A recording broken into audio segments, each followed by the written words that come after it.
आपने मुझे बहुत ही महत्वपूर्ण जो बिल हैं essential commodities act amendment bill, इस पे बोलने का मौका दिया। ये जो बिल हैं बहुत ही महत्वपूर्ण हैं और इस बिल के मैं सपोर्ट करता हूं। और इस बिल में जो महत्वपूर्ण प्रोविजन जोड़ा जा रहा है वो धारा 3(1)(a) में जोड़ा जा रहा है। ये एक बहुत ही विजनरी स्टेप है। इससे आने वाले टाइम में जो इससे बेनिफिट होंगे, देश का किसान होगा और आम कंज्यूमर होगा। तो हम कह सकते हैं ये बिल सिर्फ जो है कोई पर्टिकुलर सिर्फ किसानों तक ही सीमित नहीं, ये सारे के सारे देश के कंज्यूमर्स को फायदा पहुंचाने वाला है।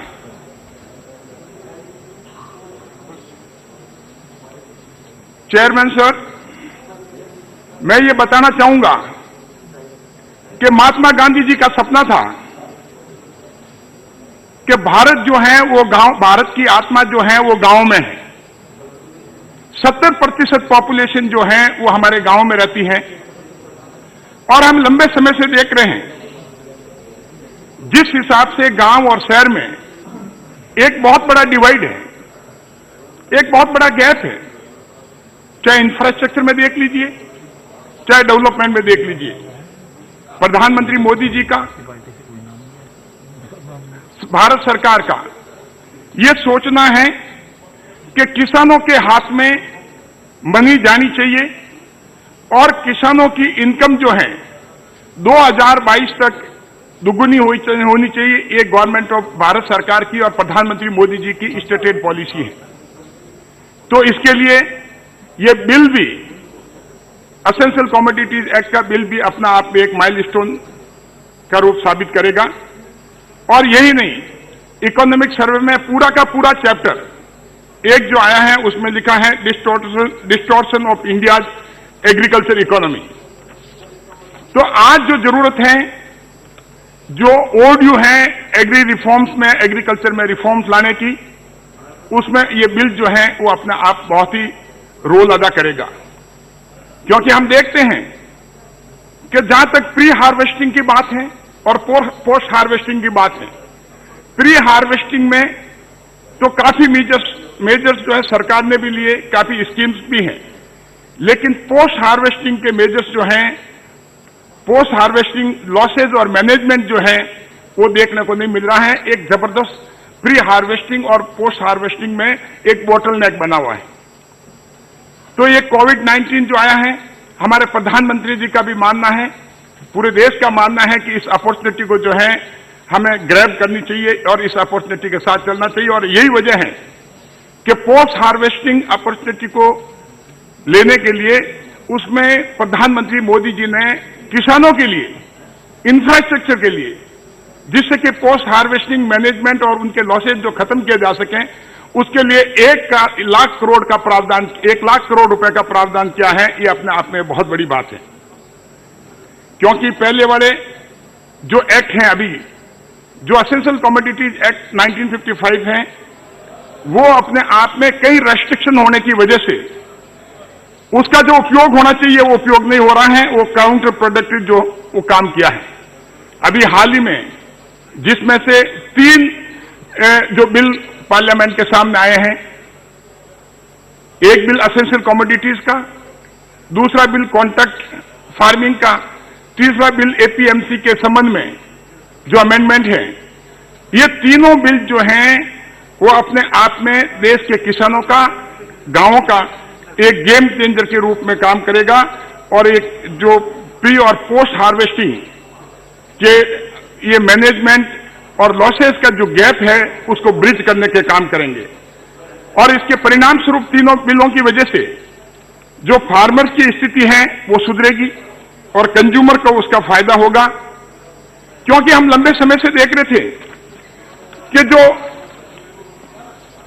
इन्वेस्टमेंट है एग्री सेक्टर में और खास करके पोस्ट हार्वेस्टिंग कंडीशन में एग्री जो इन्वेस्टमेंट है वो इन्वेस्टमेंट बिल्कुल ही नहीं आ रहा था, क्योंकि एसेंशियल कमोडिटीज एक्ट जो है एक ऐसा एक्ट बना है, तो उस समय कंडीशन अलग थी, क्योंकि उसमें अभी जो है ये डीरेगुलेशन और स्टॉक लिमिट का मामला जो है कि किसी समय जो अभी जो रेगुलेशन और स्टॉक लिमिट का मामला है, किसी समय रेगुलेशन लागू हो जाता है, स्टॉक पे रेगुलेशन लागू हो जाता है, पर्टिकुलर एसेंशियल कमोडिटी पे हो जाता है।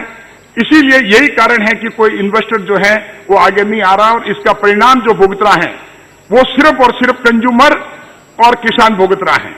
और लंबे समय तक ये काम बहुत पहले हो जाना चाहिए, लेकिन अब जो हुआ है, प्रधानमंत्री मोदी जी को इस बारे में पूरा देश जो है वो धन्यवाद देता है।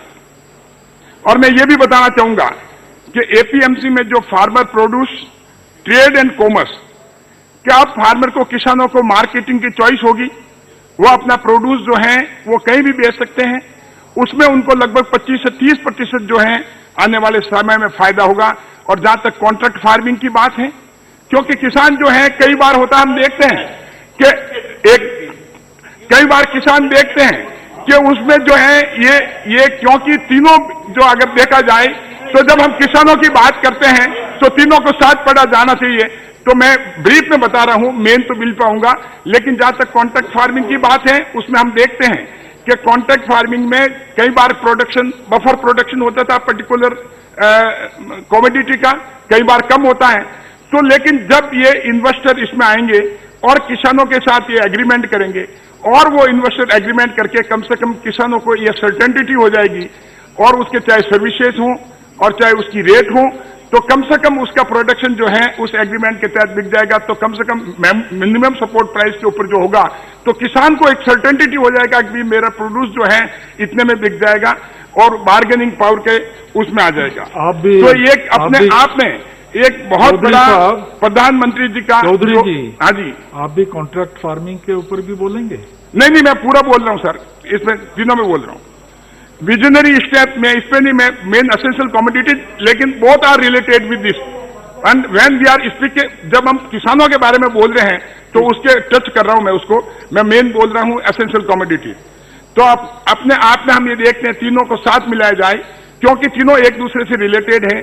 तो एसेंशियल कमोडिटीज एक्ट का एक जो बिल है अपने आप में एक ये बहुत ही विजनरी स्टेप है, दूरदर्शी का कदम है, और ये देश में बहुत ही जबरदस्त कृषि क्षेत्र में फ्यूचर इन्वेस्टमेंट लेकर आएगा। और एक अनऑर्गेनाइज सेक्टर जो है, ऑर्गेनाइज सेक्टर के लोग जो हैं वो इसमें आने की वजह से उसका सीधा का सीधा फायदा किसान और कंज्यूमर का होगा।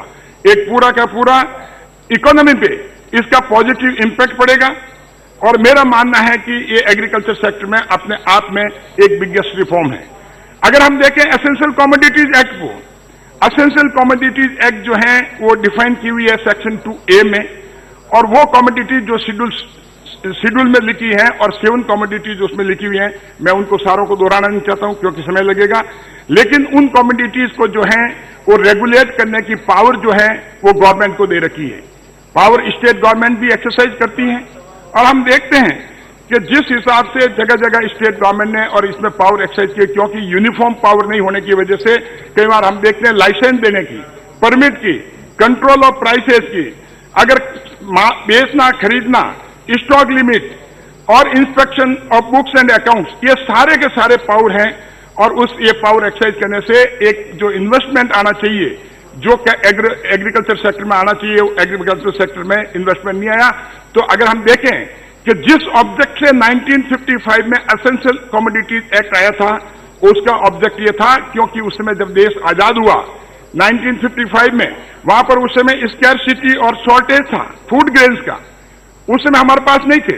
उस समय की सिचुएशन अलग ही है, लेकिन आज की सिचुएशन अलग है। तो उस समय से हमें इसमें एसेंशियल कमोडिटीज जो है वो कंट्रोल करने की पावर जो है वो गवर्नमेंट को दी गई, क्योंकि उस समय 1955 में कालाबाजारी और जमाखोरी की बात थी। क्योंकि जब आपके पास में फूड ग्रेन्स ही पूरा नहीं है तो उस समय संभव था, और उस समय इसकी सिग्निफिकेंस और औचित्य था। लेकिन आज जो है एसेंशियल कमोडिटीज एक्ट में जो धारा 3(1)(a) जोड़ी गई है, उसका जोड़ा जाना बहुत ही जरूरी है। लेकिन हम ये देखते हैं कि आज जो है हमारे पास में सफिशिएंट फूड ग्रेन्स हैं, कई एसेंशियल कमोडिटीज जो उसमें हैं, जिसमें ली गई हैं 3(1)A में, उन कमोडिटीज के संबंध में हमारे पास में सफिशिएंट फूड ग्रेन है और उसमें हम आत्मनिर्भर हैं। तो ऐसी कंडीशन में अगर और भी कंट्रोल करेंगे तो हमारा जो इंफ्रास्ट्रक्चर है, पोस्ट हार्वेस्टिंग मैनेजमेंट है, वो कंप्लीट फेल हो जाएगा और बोटलनेक का जितना बोटलनेक होगा ये सिस्टम पोस्ट हार्वेस्टिंग का, उतना ही किसान दुखी होगा और कंज्यूमर दुखी होगा। और आज हम देखते हैं कि जो प्राइस एस्केलेशन की वगैरह बात करते हैं, एसेंशियल कमोडिटी में ऐसी कोई चीज नहीं आएगी जो कि अभी प्राइस एस्केलेशन वगैरह को नहीं रोक पाया हो। तो इसीलिए अब इसको जो है धारा 3A जो जोड़ी जा रही है वो बिल्कुल ही वाजिब है।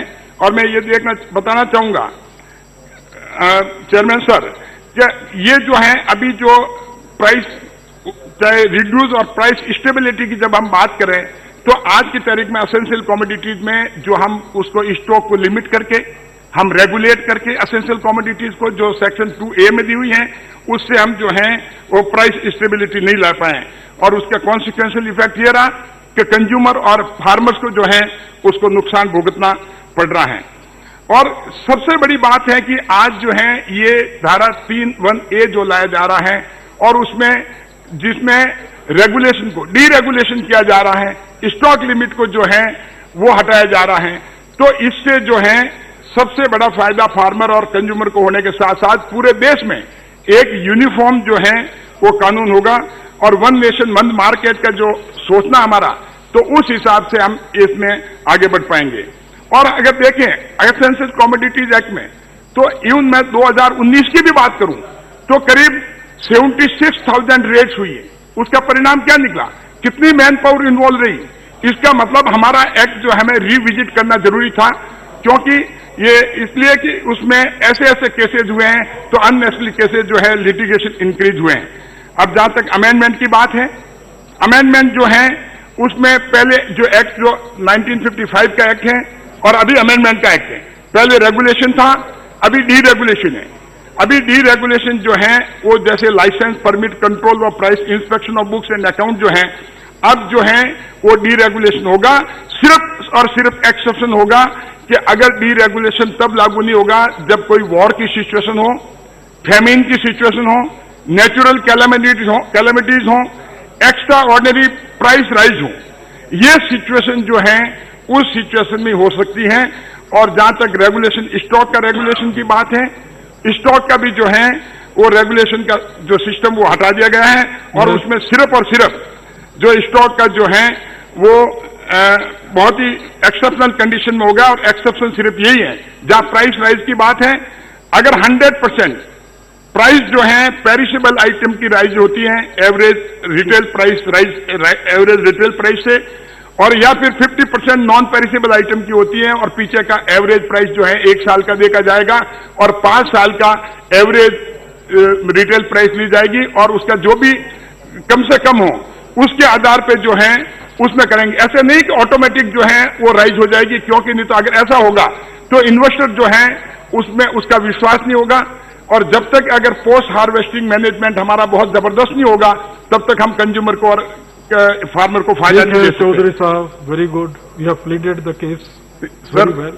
अभी मेरा क्या, I am first speaker sir, time है सर। स्टॉक लिमिट की जहां तक बात है सर, स्टॉक लिमिट में जहां तक प्रोसेसर और वैल्यू चेन पार्टिसिपेंट्स हैं वहां पर उनके इंस्टॉल्ड कैपेसिटी तक जो है वो चल सकता है। और एक्सपोर्ट है, डिमांड फॉर एक्सपोर्ट जितना होगा उसके लिए स्टॉक लिमिट का अगर लागू होता है तो उस तक हो सकता है, नहीं जबकि जब भी एक्सपोर्ट होगा और वैल्यू चेन पार्टिसिपेंट हैं, जैसे आप प्रोसेसर मान लीजिए, आप उसको पैकिंग करने के बाद मान लीजिए, स्टोरेज ले लीजिए, सप्लाई ले लीजिए, डिस्ट्रीब्यूशन ले लीजिए, इन सारों को जब है किसी कानून पे भरोसा नहीं होगा तब तक अपना ये पैसा जो है इन्वेस्टमेंट जो है उसमें नहीं आएगा।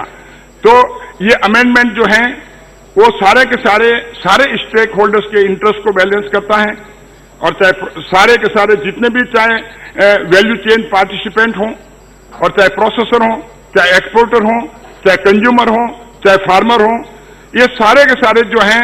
और इसमें जो एक्सेसिव रेगुलेशन जो था पहले, उस रेगुलेशन कम होने की वजह से एक ट्रस्ट और एक विश्वास पैदा हुआ है सरकार में होगा, इस कानून में होगा, जिससे कि इन्वेस्टर सामने आकर करके उसमें पैसा लगाएगा। जहां तक स्टॉक लिमिट की है, मैंने आपको बताया कि क्योंकि 100% पेरिसेबल और 50% नॉन पेरिसेबल के लिए वो भी प्राइस ट्रिगर जो है उस कंडीशन में होगी, जबकि एवरेज उससे जाएगा, लेकिन ऑटोमेटिक नहीं होगा।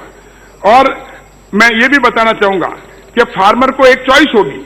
जहां तक मैं ये बताना चाहूंगा कि जहां पर फ्रीडम ऑफ ट्रेड की बात, freedom of trade and commerce की बात है, फार्मर्स को अब चॉइस होगी कि वो अपना जो है, अपना प्रोडक्ट जो है वो अपने डोर स्टेप पे बेच सकता है, उसको नोटिफाइड मंडी में जाने की जरूरत नहीं होगी।